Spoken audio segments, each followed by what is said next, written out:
Today on Sugar Spun Run, I'm sharing my recipe for fudge frosting. Hey Sugar Spun Bakers, it's Sam here, and today I am so excited to be sharing another carefully tested, well-researched, and perfected recipe. I have many chocolate frosting recipes on the blog, but this fudge frosting is one of my favorites. It's a super rich, super fudgy frosting, of course. It dries nice and firm, just like fudge, and it's pretty simple to make. A lot of recipes require a candy thermometer, and mine does not. Let's go ahead and get started. Now, I like to make this frosting over on the stovetop, so you are going to need a medium-sized saucepan. For this recipe, you are going to want to grab yourself 4 ounces of unsweetened chocolate. You can chop this, or you can just break it up into small pieces using your hands, like I'm doing here. Next, you'll need 1/3 cup of unsalted butter, and that's just 5 1/3 tablespoons, and a 1/2 cup of whole milk. I also like to add about a heaping 1/4 teaspoon of salt. This adds a nice flavor to the frosting. Turn your stovetop heat to low, and we're going to use a whisk to stir everything together. You're going to want to stir frequently because you don't want your chocolate to get too hot. In fact, you just want to whisk this over low heat just until everything is melted together and smooth. This should really only take a couple minutes. Okay, this is looking perfect, so I want to remove it from the heat right now before I end up accidentally cooking it too long. While this is still nice and hot, we're going to add 4 1/2 cups of powdered sugar. I like to add this in 2 or 3 parts. And you want this to be nice and smooth, and then we'll add the rest.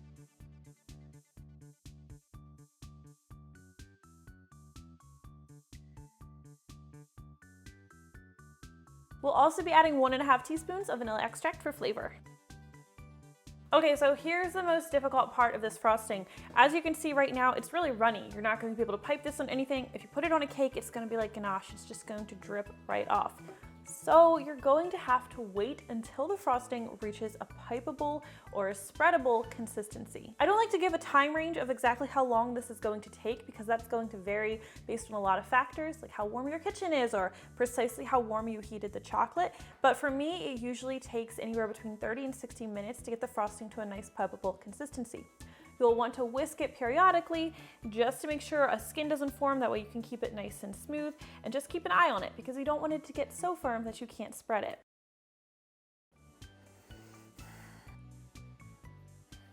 Zach, do you think I can juggle? Nope. Gotta make sure it tastes good. All right, I finally have a consistency here that I'm happy with. As you can see, it's not dripping off the whisk anymore. In fact, I'm going to have to use a spatula to work it out of the whisk. And today I'm going to be putting this on cupcakes, so I'm going to go ahead and transfer it to a piping bag. Today I have my vanilla cake that I've made into cupcakes, and that's what I'm putting this frosting on.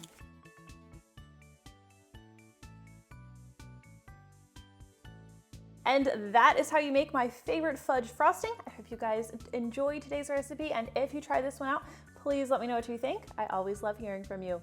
Thank you so much for watching, and I'll see you next time.